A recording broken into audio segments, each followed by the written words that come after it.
साथियों नमस्कार। मैं चेतन आनंद कविता की पाठशाला में आप सभी का हार्दिक स्वागत करता हूं।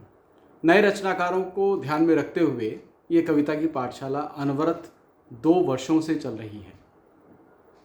बहुत सारे छंदों के बारे में भी बात की हमने और गज़लों की बहर भी हम उसमें बात कर चुके कि 32 बहरें, और बहरों में भी सालिम कौन सी है, मुरक्कब कौन सी है और इसके अलावा मुज़ाहिफ कौन सी है।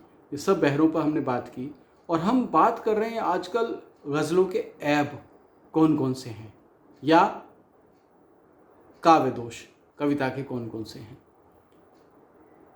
इन ऐबों पर चर्चा करते हुए, इन काव्य दोषों पर चर्चा करते हुए हम ये सीख रहे हैं कि हमें कविता लिखते वक्त या गज़ल कहते वक्त किन चीज़ों का ध्यान रखना है और कौन कौन सी शब्दों का या तकनीक का या कौन से ऐसे दोष हैं जिनसे हमें बचना है। तो इसी श्रृंखला में आज मैं लेकर आया हूँ आपके सामने एक शब्द लिंग संबंधी दोष।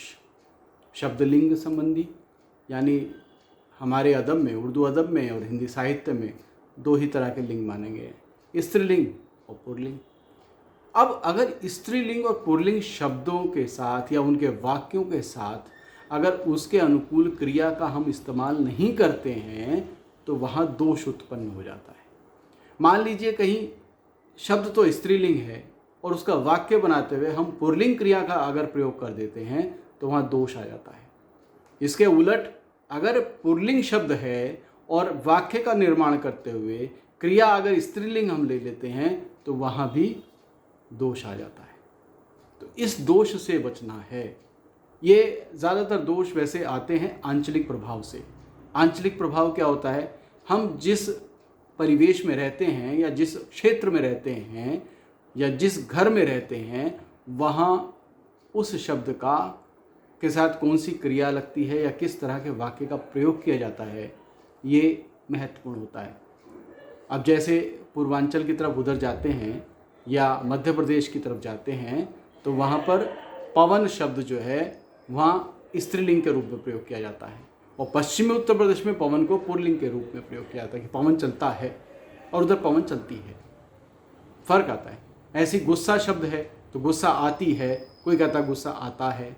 तो ये आंचलिक प्रभाव होता है कि आप जहाँ पर हैं वहाँ स्त्रीलिंग का प्रयोग हो रहा है वो गुस्से के साथ, तो वो उससे स्त्रीलिंग मान के चल रहे हैं, तो इसीलिए क्रिया भी स्त्रीलिंग वाली कर देते हैं वो। लेकिन ये दोष है कि शब्द अगर पुल्लिंग है तो क्रिया भी पुल्लिंग होगी और शब्द अगर स्त्रीलिंग का है तो क्रिया भी उसकी वाक्य बनाते हुए स्त्रीलिंग ही होगी।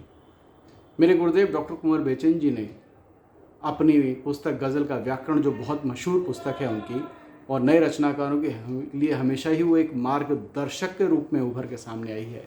उन्होंने उस किताब में एक उदाहरण दिया है इस दोष का जो है और उसका कैसे उसको हम बच सकते हैं। मैं पहले दोष के बारे में बताता हूँ।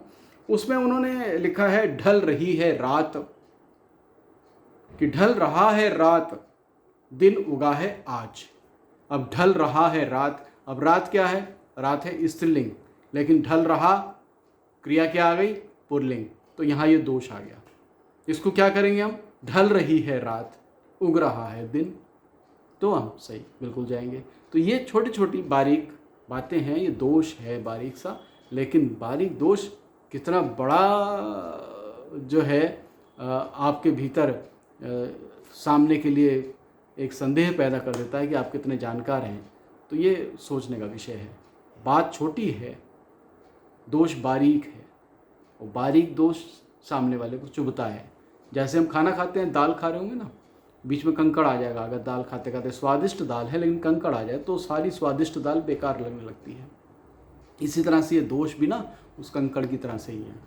हम डिश कोई बना रहे हैं, स्वादिष्ट है, लेकिन ज़रा सी कंकड़ रह गया उसमें तो सब बना बनाया खेल खराब हो जाता है।